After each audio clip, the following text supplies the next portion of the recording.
Argentina বাংলাদেশের জনপ্রিয় দল, এর কোনো কমতি নাই। আমি যদি বলি, আপনার বাংলাদেশে দেখছেন ব্যাপক ব্যাপক মিছিল আর্জেন্টিনার সমর্থকরা করছে। আজকে তার তুলনায় হাতীবান্ধায় একদমই ব্যতিক্রম। আপনারা দেখছেন হাতীবান্ধায় কিন্তু বিশাল আকৃতি ধারণ করছে। এই আর্জেন্টিনার সমর্থকরা ব্রাজিলের সমর্থকদের মজা নেওয়ার জন্য কিন্তু 7-আপের বোতল হাতে নিয়েছে। এই ব্রাজিলের সমর্থকদের মতো নিয়েই চুন্দির সমর্থক, এই আর্জেন্টিনার সমর্থক না। এই যে বিশ্বকাপ উপলক্ষে যে আজকে যে আয়োজন, এই আয়োজনে আমার মেয়েকে নিয়ে আসছি আমরা। আর আমরা পারিবারিকভাবে সবাই, আমার দাদা, আমার বাবা, আমার ভাই, আমরা সবাই আর্জেন্টিনা সাপোর্ট করি। আমরা নিঃস্বার্থভাবে আর্জেন্টিনাকে ভালোবাসি।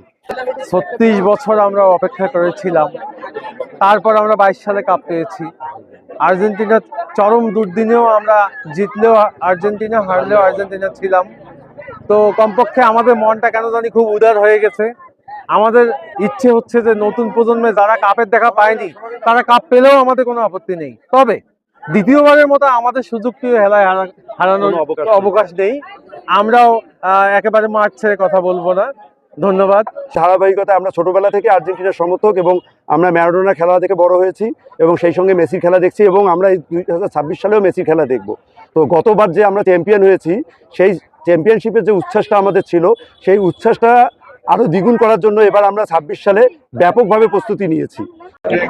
অবশ্যই আর্জেন্টিনা জনপ্রিয় দল, কারণ আর্জেন্টিনা বারবার বিশ্বকাপ জয় করে এবং এই আর্জেন্টিনার যে তারকা যে ম্যারাডোনার খেলার মাধ্যমে বাংলাদেশে জনপ্রিয়তা অর্জন করছে আর্জেন্টিনা।